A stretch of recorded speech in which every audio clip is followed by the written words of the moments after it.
একদল কাফের মুশরিক আল্লাহর রাসূল সাল্লাল্লাহু আলাইহি ওয়াসাল্লামের কাছে আসলেন।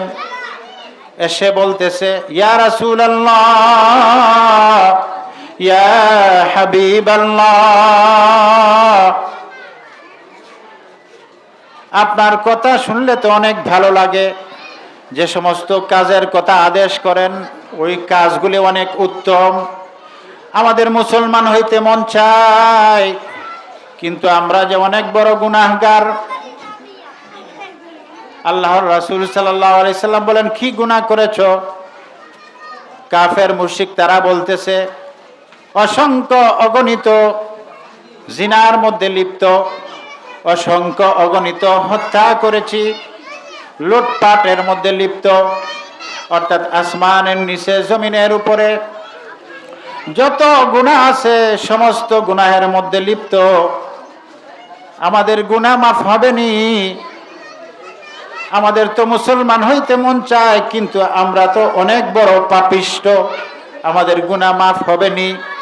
আল্লাহর রাসূল সাল্লাল্লাহু আলাইহি ওয়াসাল্লাম শোনার পরে চিন্তা করতেছে। এই মুহূর্তে জিবরাইল আলাইহি ওয়াসাল্লাম এই আয়াত নিয়ে নাজিল হয় আর বলতেছে, কুল ইয়া ইবাদিয়াল্লাযীনা আসরাফু আলা আনফুসিহিম লা তাকনাতু মির রাহমাতিল্লাহ। হে নবী, আপনি বলুন, ইয়া ইবাদিয়াল্লাযীনা আসরাফু, হে আমার বান্দা বান্দিরা। আল্লাহ তাআলা বলতেছেন, হে আমার বান্দা বান্দিরা, তোমরা নিজের নফসের উপর যতই জুলুম করো না কেন, যতই গুনাহ করো না কেন,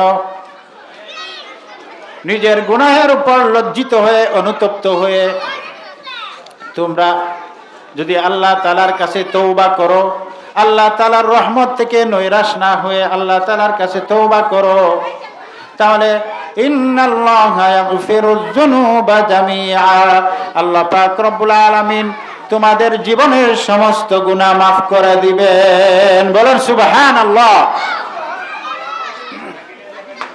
কাফের হয়ে মুশরিক হয়ে অনুতপ্ত হইতে পারে, কিন্তু আমরা মুসলমান হয়ে অনুতপ্ত হইতে পারি না।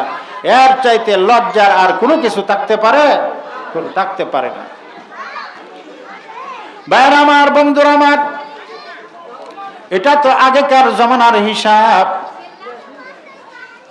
এই জমানার মধ্যে, আগেকার জমানার মধ্যে 100 বৎসরে, 1000 বৎসরে যত গুনাহ করত, এই জমানার মধ্যে 1 মিনিটেও তার চাইতে আরো বেশি গুনাহ করে ফেলতেছে।